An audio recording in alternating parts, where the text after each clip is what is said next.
Good morning, everyone. This is Brandon Krieger and Monty. Today, it's episode 25. We've done 24 episodes, previous episodes. So like you said, Monty, before we were talking, we've got now, after this episode, we'll have 25 hours of video. Video content, cybersecurity video that people can go and watch, learn, educate themselves about cybersecurity, information of things, ransomware, you name it. We've done everything. And today we want to talk about cybersecurity in real life, right? and how it applies. Because a lot of people ask, okay, Brennan, you know, I have a family, I have kids, I have a small business. Why? How does it affect me? You know, exactly. A lot of people kind of think of when sometimes we talk about is big companies, big corporations that you think of, you know, these enterprise type solutions. But a lot of times people don't realize that cybersecurity can hit you at home. Oh, right? sure. Right at home, right at your television, right at your modem, right on your internet, right on your smart device. It can hit you right at home with your kids, your family members, all that. So it's good that we kind of talk about cybersecurity in real life at home, right? Right. What's your thoughts about this, Monty?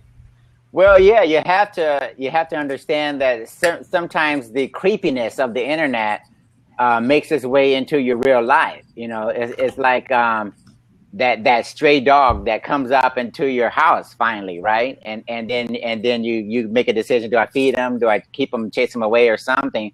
So certain things, have a real impact, and then we have to make a decision in terms of, you know, what are we going to do now, right? This cat needs food or something, so we gotta, you know, you end up taking care of it or not taking care of it, and things that start online don't necessarily stay online. Take an example. There was a young lady, a teenager, I think. She met some guy online, and he, of course, got confidence, made her feel like, you know, she had a confidant and all this stuff. And mysteriously, this person shows up one evening in front of the house in a van, and she comes running out of the house, getting into the van, right? And she jumps into the van, the door closes, and then, thank goodness for her, the lights come on, and it's the parents who set her up, right? And they let her know, look, you could be the next person who gets abducted and never is found. You could have got harmed, you could have got killed or something. So yeah, that started online. And it ended up right in front of the house, and then your teenager is gone. Right now you're looking at working with the FBI and law enforcement in Canada or whatever to try and find out what happened. So yeah, we need to be very careful in terms of making sure that there are some very real connections going on, and we got to address them. I think what happens is, and I saw the same video that you did, and that same YouTube video, and they were talking about the guys that set that scenario up. Yeah. We're talking about how serious the internet is, and the parents didn't really kind of believe that their kid would do this. Exactly. And that videographer and that team did a few different series of how kids would deal with different situations. Right. I mean, I know they did one with fire, where how kids would respond if there was fire in the house, and they had dry ice. Smoke. Oh, yeah. Go through the house. Oh, I didn't see that. Yeah, that's cool. Yeah, they had a scenario, and just kind of, I mean, we'll go back to cybersecurity, but just the point here that I'm trying to say is that we don't really know what our kids are up to. And this one mother was saying, I know my child, they will do this one thing. I've taught them well, and they'll do this one action. They'll come out of the house when they see smoke. Yeah, right. And what happened was the kid went and hid in the closet.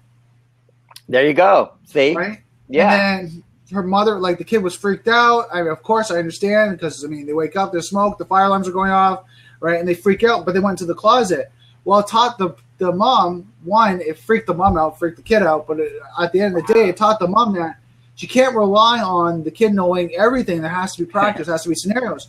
Yeah. Bringing back to security and what we're talking about, like, the vulnerabilities and the threats that are out there, right? The vulnerability of, like, internet, you know, being on the internet, using their devices, and the threats that are out there that are trying to compromise these children that are online. Parents sometimes are naive or play ignorant that, don't worry, they're fine. But then what happens when you see these situations, then it's too late. Yeah. It's that situation, I wish I would have known. But you were told, someone told you that. Someone warned you that the internet is not a safe place. Yeah. right? And then they come to that point where, like you're saying, is that just they need to be educated. They need to know. No, when you have a situation like what happened with an individual that we all know, we don't know him personally, but we all heard of an individual by the name of Mark Zuckerberg, right? That ring a bell? Yep. Mark Zuckerberg had his Instagram account hacked into. Right. And they took, for you guys who don't know, they took over his Instagram account, actually logged into his camera, webcam, and they showed his laptop and identified some certain things like the fact that he uses Thunderbird web application. Browser. Yeah. So there's some very specific things that were uncovered, and that's a very high profile individual that really should know and really should have had security in place. And it just shows that we're all vulnerable. You know, I had a situation where I downloaded an app. It's called Spreaker, Spreaker. It allows you to do live hosting shows that are audio only. And Spreaker, for some reason, like a lot of apps, it asks you for access to your microphone and stuff like that. And you give it access, and then you assume that when you turn it off and everything, that the microphone should stay off, right? Right. Well, lo and behold, occasionally, Brandon, I will go back and check Spreaker, right, like I need to do now, and guess what? The microphone was still on, recording. I don't know if it's recording or not, but it's definitely listening. So now I have to go back and occasionally check the app to see why is it that even when I go into the security settings or when I go into and now it says speaker is not authorized to record with your microphone. Please enable speaker on your device. I'm steady. Okay, now it's finally cooperating. Right. It's letting me know that it can't listen, right? And I'm like, okay, that's too bad, because when I want you to listen, I'll turn you on, right? So you have to go through some steps, you guys, sometimes to make absolutely sure you understand what's happening on the internet translates into your private life. If I give you an app that turns on a microphone and I'm listening to what Brandon is saying in his cybersecurity training sessions, whatever he's doing, or on his personal residence and everything like that, that is a major problem, because, you know, that intrudes on his privacy. That violates a number of different things, ethical and moral and legal areas. Okay. So, but the marketplace right now is focused on surveillance. You know, that's my area of expertise, but that's a type of surveillance that has more to do with just getting information from people for marketing purposes, but it's surveillance nonetheless. So we need to make sure we understand, you know, the microphones, the webcams, and all these things are very, very essential tools. And for marketing purposes, you couldn't have more valuable information, because now I'm listening to what you're doing. I'm listening to how you responded to an ad on the computer and the TV and what you do right afterwards. And I'm correlating that information with this. And now we know definitely how to market to you, because we're a part of your personal life every day. Right. So, yeah. So this is the thing that we're talking about is, and we'll kind of go back in the application, because it kind of that stuck with me, is that people don't know how easy it is in this day and age of that with the applications for someone to embed like a virus, malware, a script into an application, and you wouldn't know, because what happens is Monty and myself, and maybe you guys are watching, maybe a little bit more savvy when it comes to, you know, your applications and what you're installing, what you're downloading. But if you're downloading from a site and the file maybe be, and I'm going to use just estimated numbers here, but say it's 250 megabytes, maybe it's up to a gigabyte for a certain file that you're downloading.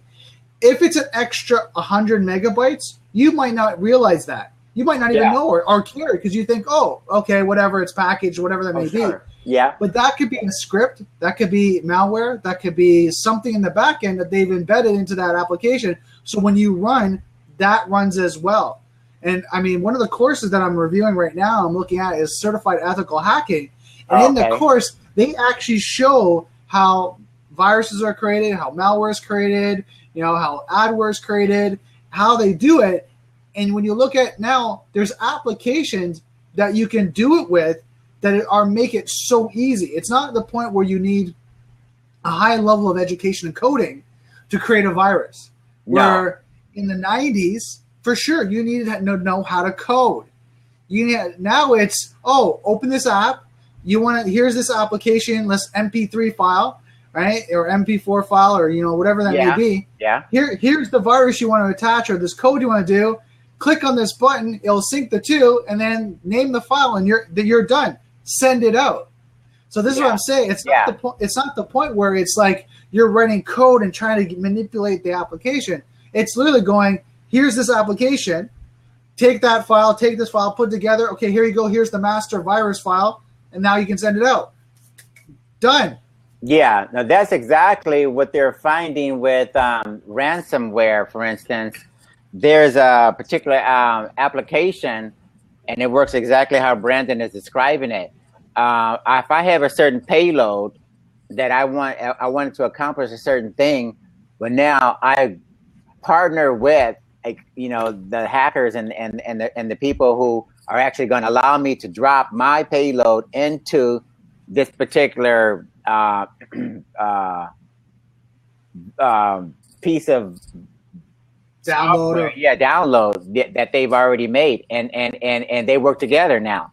So we can accomplish some very specific things by partnering as far as people in the hacker community, and it's really scary when you have that type of cooperation between those types of entities, because now there's a centralized group that says, look, what are you trying to accomplish? Do you want to steal medical data? Do you want to compromise? Do you want to do email? Do you want to focus on creating some sort of shell under Windows 10, or do you want to do remote management, desktop management of Windows computers, or what are you trying to accomplish, right?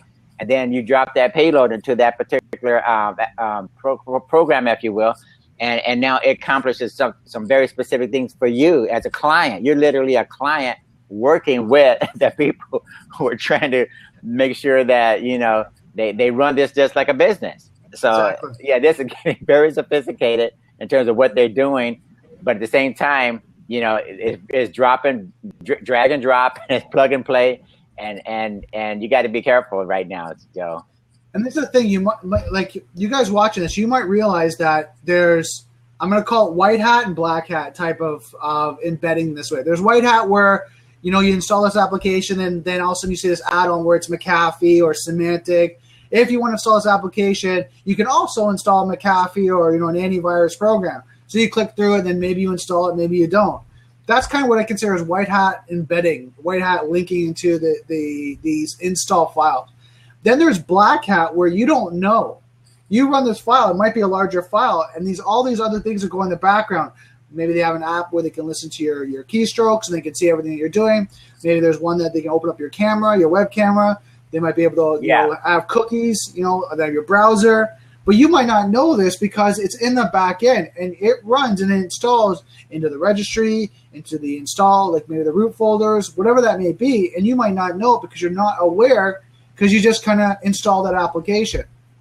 All right. So this is where we're talking about like security in real life is as we evolve with, software and hardware and different devices and all that, you're always looking at what else can you install. And we're talking about not just your computer. We're also talking about your smart device too. Right. There's no different because an application is an application. Yeah. If I do the same thing, I write that application, say, because now you can open up Word documents, you can open up PDFs here, and I embed a script into that PDF that only affects iPhones, and I email this out to you saying, oh, you got to open this up on your iPhone, as soon as you get this, and you think, oh, it's an important document. You open up your iPhone, I might be able to get access to your camera, your microphone, your GPS locations, exactly. You name it. Right, that's right.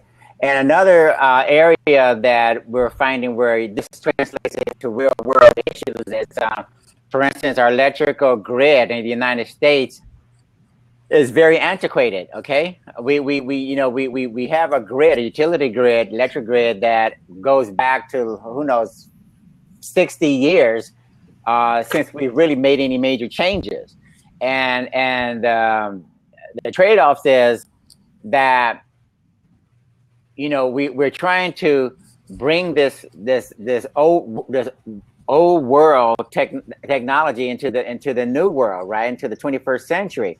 But there's major vulnerabilities, and what the hackers are finding out, that it's very easy to exploit weaknesses in this system that wasn't built during the time when there was a such thing as cyber security at all. The term wasn't even relevant then, if around at all. So now hackers are talking about, you know, what can we do to affect cities and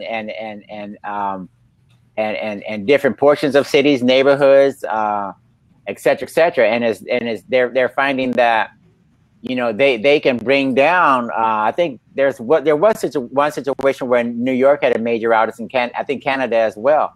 But yeah, it's very easy to find references on the internet where electric grids have been brought down by taking over generators, knocking out power supplies, and that's a situation where, again, the cyber world meets the physical world, because when your lights are out and you have to literally go out and get a power generator or something for the next 3 or 4 days or something to power your basic needs in your home or your office, that's a real world problem. But it started in the cyber world, okay? because a guy in whatever Far Eastern European country, he hacked into the system from Romania, and now you're in the cold, okay? You're finding that your family's security is in jeopardy now. So that's another example where we have the cyber world, and then we have the physical world.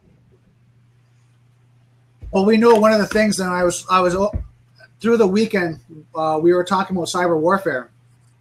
I mean, we're kind of going a little off, but this is cyber in real world. Sure. If there was ever World War III, one of the things they hit is electricity, communication, right, and then they'll hit water, right? And because it's all on these systems, these, you know, electronic computer systems, right, it's easier now to take down that grid and affect a whole society.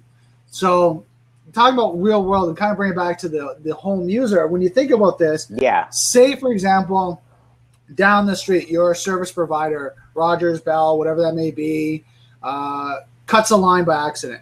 Well, right now, they say they cut the internet line, so it's a coax cable, whatever that may be.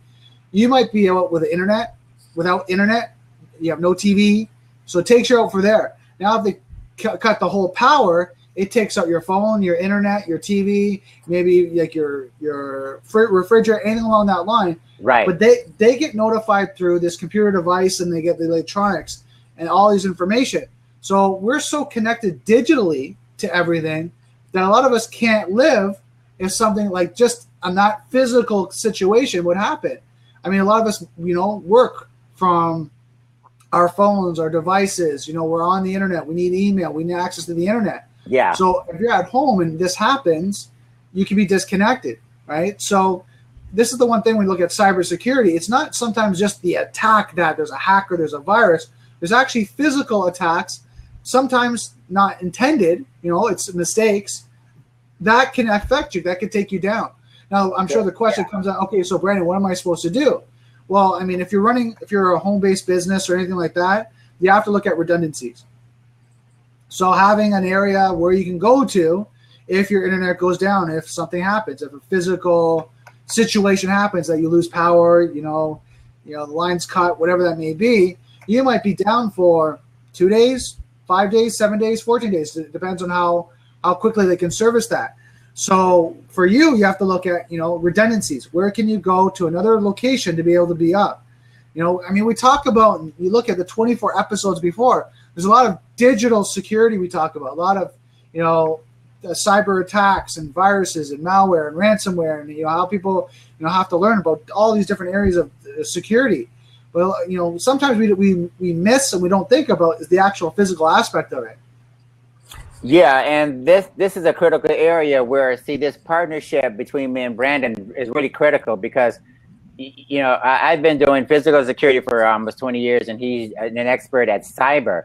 And I'm finding out more and more, believe it or not, that our phone calls go something like this when we get a call from a customer. Somebody's hacked into my email. Somebody's monitoring my web browsing. My phone is doing weird things, right? So a lot of people in the real world, that's what happens to them. You know, you get the suspicion that something is going on with your devices because that represents your connection to the cyber world. I mean, they're that much interlinked, but at the same time, it's affecting you in the real world, right? Now you can't trust this device, and you need help trying to figure out, is someone, government agency, nosy neighbor, business partner, is someone trying to steal information, compromise my my devices? What's going on here, right? So yeah, it makes a lot of sense now that we can't have this separation anymore. What happens in this realm or this realm, they merge together so intricately that you can't really separate them anymore. And you guys have to realize, look, you know, there's a major convenience by having this connection and having these devices and having, you know, always on society, but it's very easy for me as a hacker or someone nefarious individual to disrupt your life now, because you can't do without this cyber thing, right? And you know. Now, you mentioned that, and I'm just looking here. I have this phrase on my board. It's something I look at every day. Software is hackable. Being connected is vulnerable. Exactly. Right? Yeah. And, right. And that's that. When it comes to security, we're not just talking about cybersecurity. Right. Security in general. Just like Monty's saying, Monty, I totally agree with you. Yeah, thanks. Software is hackable, right? Any software, anything. And you're looking at being connected, like you're saying, on the physical realm. If you're connected to a device, to electronics, anything like that, there's a potential that it can make you vulnerable. And this is where Monty, I mean, Monty might not know about this from myself, and we never really talked about this, but I did physical security, physical security for 7 years. Oh, okay. You know, in all different locations, all that, Deister swiping, locking buildings, you know, access controls, you name it. Okay. I did all that. But Monty, when it comes to devices, forensics, you know, investigation, private investigation, all that, I mean, that's where his expertise is, plus what I know. Right. So that's why we are great, because we can talk on both levels. Yeah, exactly. Yeah. I bring that to the point is because what happens is, like Monty's saying, I find a lot of people don't look at the full picture. And this is why we're doing this. And I want to kind of take a step back. We're not here to try to scare you, to say, oh my God, don't leave your house, don't connect to anything. Right. It's the point of take this knowledge now and educate yourself. Be smarter. Be your own, you know, security expert. Even if it's a small level of your family, you're a small business, you're an entrepreneur, become your own security expert. That then what happens is, you know, what you're installing, what you're purchasing, you know, how's your environment, you know, are you secure? Do you need to look into it? Do you need to do a little bit more investigation? Do you need to do a little bit more research? Be educated, be, you know, knowledgeable with your security environment. Because then what happens is, whenever a situation happens, you know, you're like, oh, okay, yeah, that happens. This is what's going on. This is how I'm going to deal with it. Whereas a lot of people, in Monty and myself, both deal with it. It's the burning house scenario, right? Something happens and the house is burning out. The house is burning. Oh my God, what do I do? What do I do? Right? And they freak out. Whereas because that happens at that point, they don't have the knowledge of how to deal with it. So they panic and they're getting into a fear state. Where if they had the knowledge, they would breathe. Oh, okay, yeah, this happened. Oh, this sucks. It's terrible. Sure. But here's what I do. Here's how I fix this. Right. And see, a lot of customers, we need to remind people, even in our personal lives as well as our business lives. I'll give you an example. If I'm able to leave home and log into my computer and see that everything is okay, you know, and everything's secure, and I can double check, now I feel better because I'm in the Bahamas, or I'm in Hawaii, or I'm in Caribbean, wherever I am. I feel better, right? As compared to that other person who is thinking, did I leave the heat on? Did I leave the door unlocked? Is the window closed? They don't feel as good, right? And so, yeah, the good news is this: when you do security right, it makes you feel better. You can relax. There's a level of comfort that you get as compared to the other guy who's not quite so sure. And see, this translates also into the business world. If I have cameras that allow me to see what's going on in my business, hear what's going on with my employees, we call it quality control in the United States sometimes, when we're monitoring what the employees are doing or saying. And believe it or not, if everybody sounds positive, they're doing the thing they're supposed to do, then it's a good thing for my business, right? I'm productive, they're productive, and we're all on the same page. And because see, security is not only reactive, it's not only something you apply in terms of when there's a problem, but also security means also that now I have I have an advantage, a competitive advantage, believe it or not, when I can tell my customers, for instance, look, your data is safe. If you trusted me with keeping equipment or products or something, whatever it is of yours, you know, from a storage facility, I can say, look, we got these cameras, we got this, we got that, and you're covered, right? We got you covered. It's no big deal. Nobody can break into this because we got all these areas covered. It's a marketing point. It's a marketing advantage. It's a competitive advantage. So yeah, we need to stop looking at security as if it's something that you only think about it when you're trying to counter a problem, because you can wait until there's an actual problem, then you can react to that, or you can be ahead of the curve and you can say, look, the reason why you're going to do business with me as a business, because we have a very secure, reliable, redundant system set up, and the other guys don't.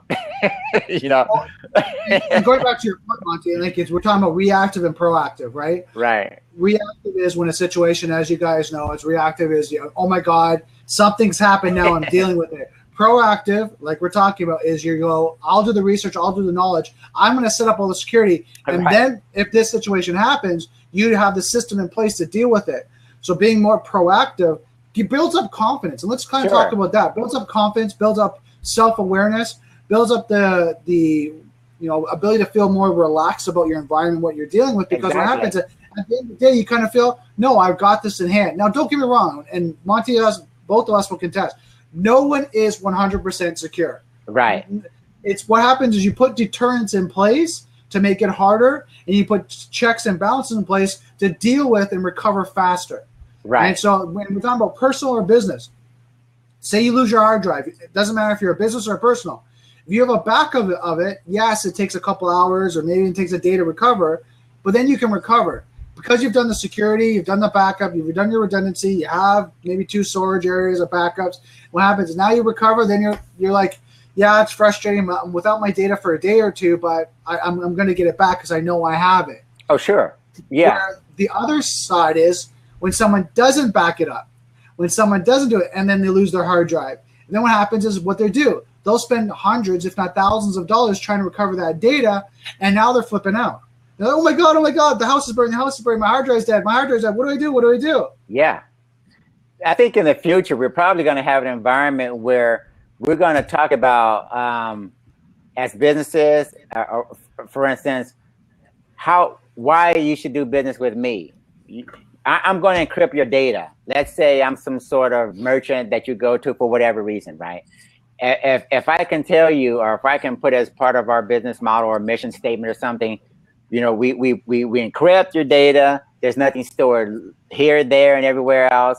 There's 19 levels that you have to go through in order to get access to data or something. If these are part of the way we operate, and I can promote this, guess what's going to happen? Eventually, customers are going to understand, look, that's what I'm going to compare when I go from company to company. I'm not going to go to Target right after I learned that they're not doing anything and they've been hacked and 10 million records are gone. I'm going to go to that other guy who says, look, if you swipe a card here, you're going to enter a PIN number, and this particular system or protocol that we're using, EMV or whatever it is, hasn't been hacked, or the level of compromises is like 5% or less as compared to 80% for this other technology. So there's nothing wrong with us eventually getting to the point where we're going to say, yeah, this is what I'm doing, and this is why you're going to do business with me. So let's get out of that mindset of,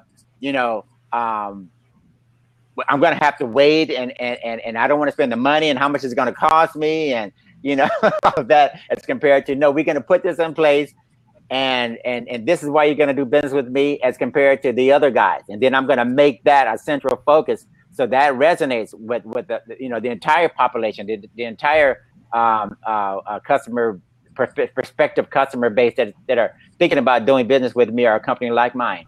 Exactly. So let's kind of take a step back, Monty. Like, I know we're talking about security in real life. What are the 5 areas, if you could point out 5 areas of real life security that people need to look at, what would be those 5 areas? Well, I think that a lot of people right now, when the phone rings again, people are asking me, are mentioning particularly one thing. They're saying, I want to see what's going on in my home. You know, right. I want to know what's going on in my place of my place of business when I'm away. So one area is definitely going to be probably, you know, allow my eyes to be extended through technology so that I can see and hear. So yeah, we're probably going to be remote monitoring, remote surveillance of my own business, office, car, or something. And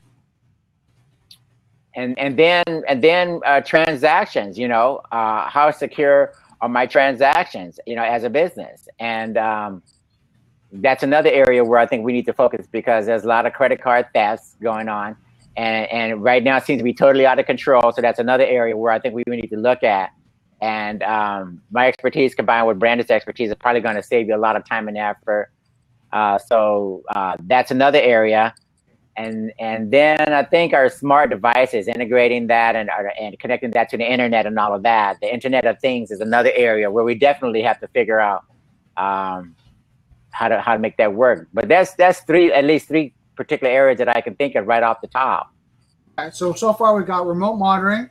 Totally agree. People have to look at the security in that. I mean, we even talked about like baby monitors, right? Right. So we're talking about remote monitors and how they can be compromised. And you've got your alarm systems. You've got, you know, you can put up cameras and how those are connected to Wi-Fi access points, and you know how they can be compromised. We talked about in previous video about a Jeep being compromised remotely. So exactly, looking at your physical security, 1, how to use it, and 2, how it can be compromised.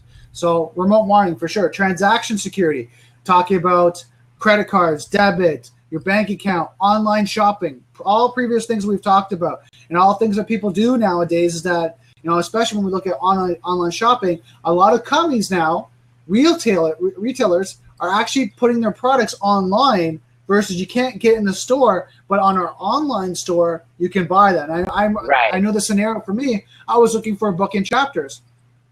I went to a chapter store. I was like, oh, I saw the book, you know, on your website.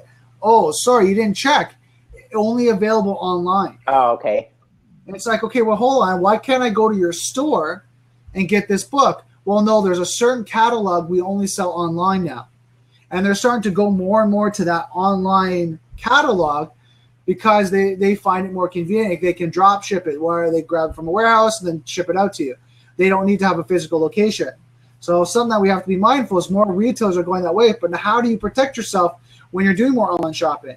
Smart devices, the Internet of Things, this is an area that in my opinion, is so vast, people still don't know what to do. The technology and the security people still don't know what to do. Not, you know, individuals how to use it, but the technology companies and the people that are building these Internet of Things still don't know how to secure it. It's still growing so quickly. So something that we have to be mindful as a consumer is when I'm buying an Internet of Things devices, and basically what it means, so you guys know this if you haven't watched our previous videos, but watch our previous video on Internet of Things. It's basically a device that gets an IP address, right? It's able to connect to your internet, right? That's a device. So we're talking about your fridge, your stove, your modem, your receiver box for your cable. Right. What else? Your TV. Right? These are Internet of Things devices. I mean, people can go monitor their lighting from, you know, an iPad. I can see their lighting, turn the lights on off, turn the heat on off. Well, that's an Internet of Things device. There's some device that connects to the Wi-Fi, your internet, that broadcasts and lets you be able to connect to it through a console. So that's an Internet of Things device, just so you guys kind of understand that. Sure.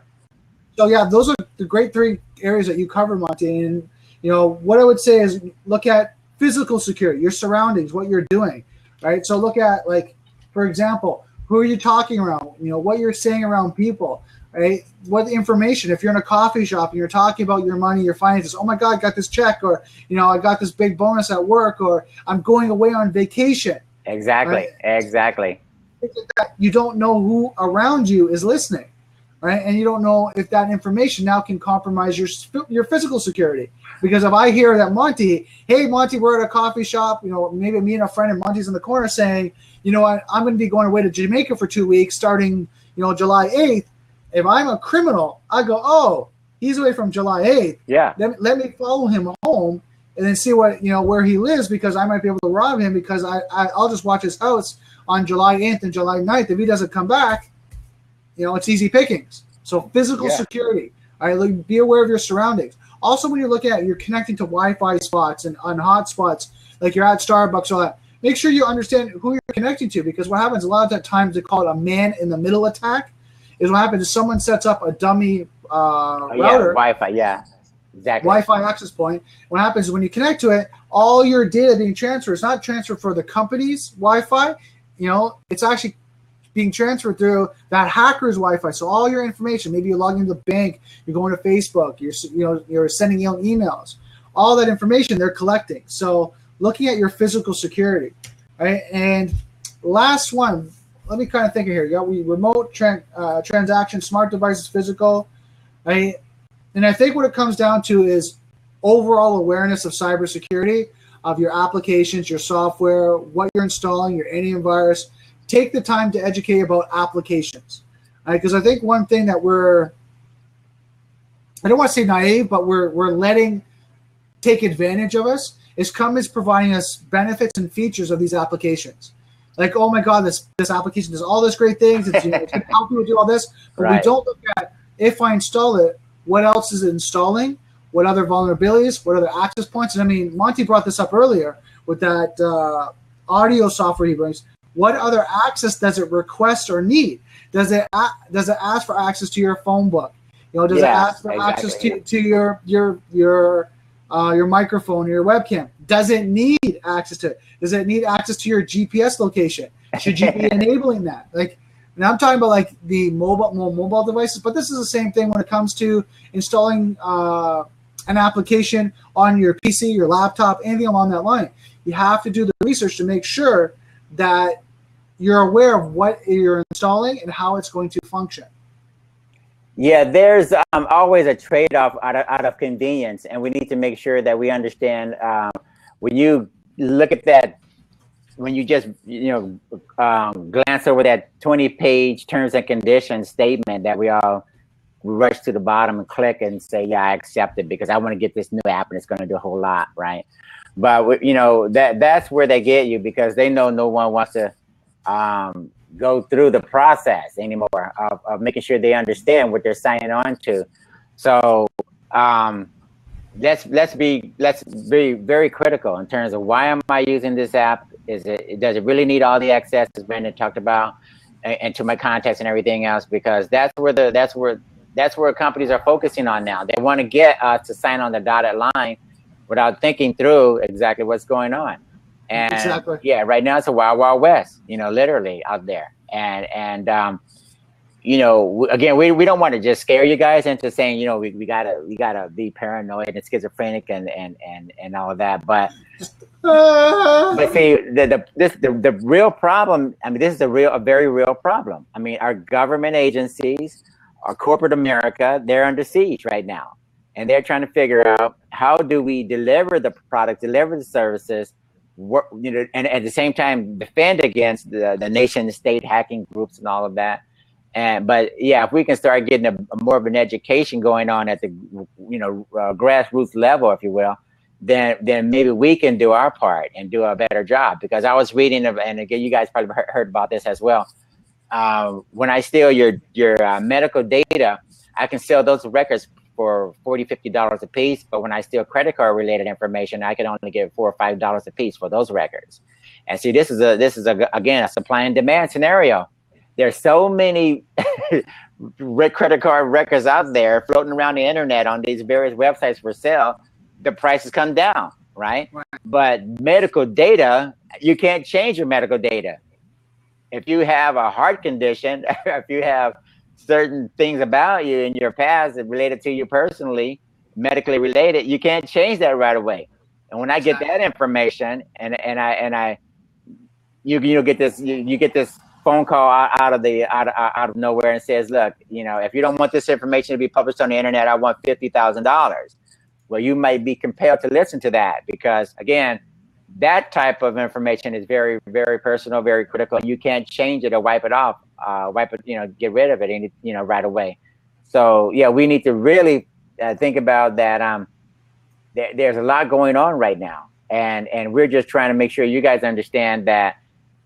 We're trying to get the tools, we're trying to get the resources together and put everything out there so you'll understand you do have some opportunity to feel better. Again, this is all about not negative, but positive, being positive, because I feel secure, I feel safe, but at the same time, as Brandon mentioned, it's not always 100%, but I feel a lot better than probably a lot of people who aren't practicing some of these things that we're talking about. And that's what it comes down to. Are you practicing it? Are you implementing it? And then that way you can say, look, okay, I'm safe. I think my kids are relatively safe. I think my information is relatively safe. So I feel a lot better, right? But I talk to a lot of customers. Trust me, they're at wit's end. A lot of them. I've had people who are literally having nervous breakdown while I'm talking to them on the phone because they don't know what's real, what's not real. And we have to convey that message to them. So exactly. So we're at the end of the show, Monty. What do you want to cover next week?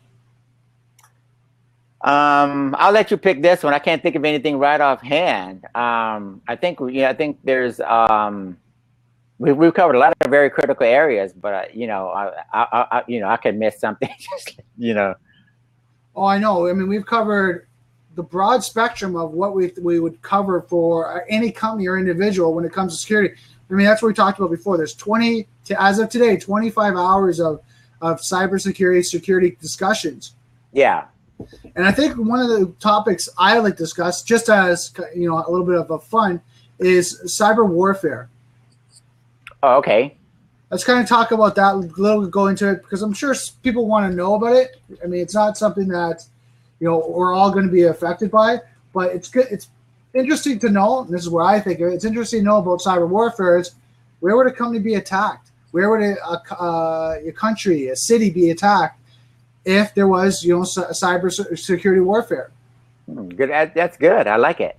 Yeah, I've as part of my research for this blab, I was coming across a few things that definitely translate into that area, and that's a very real possibility. And like you mentioned before, it's one thing for you to ask me what would I do in a situation, but it's quite another thing for me to actually keep my wits about me and keep a level head when that actually happens, right? Exactly. So yeah, I think if we bring up these scenarios and then maybe you guys will understand. Look, there's some very real things. Do I have if there's an earthquake, do you have your emergency kit? Do you have some food rations or something? Do you have contacts of various people? And can they get in touch with you? Can you get in touch with them? So yeah, let's take a look at cyber warfare, what it means, and how that is going to translate into you making some actionable steps. Awesome. Well, Monty, thank you so much again. Guys, don't forget to follow Monty and myself. Share this out if you're watching this, the recording on the YouTube channel. There's actually our show notes, everything that we kind of covered and a little bit more on the show notes. So make sure you read it over. If you have any questions, make sure you comment, you tweet, Monty and myself, or you comment at the bottom of the YouTube channel. We'd love to see you guys come out to the live show Tuesday at 10 a.m. Eastern Standard Time. Come out, put in your 2 cents, bring a little information to the discussion. Tell us what you guys know. I mean, because Monty and I know a certain area to a certain point of security, but we're always open to learn more because we can't know it all. There's no way. There's so many things that are changing or transitioning that we can't learn it all. So make sure you follow us both, and just let us know if there's anything we can help you guys with. And again, let us know if there's anything that you guys want to talk about. Yeah, and make sure you click on these links and take a look at Brandon's show notes, because again, we can only scratch the surface of a lot of these different areas, and you're going to get much more information when you actually go back not only from the videos and such, but when you go back and take a look at the show notes and stuff like that, and you people that are in charge of the various departments within your corporations, the chief technology officers, CIOs, chief information officers and such, make sure that you take a look at this and pass along and see if you can glean as much information out of these sessions, because a lot of these topics they cater to the high level, and that's what we want to make sure that you guys are able to get information out of that, as well as those of you who are like just not so much concerned about the companies or whatever, but in your personal life in terms of how that's going to affect you as well. So we're trying to cover all the bases here. Awesome.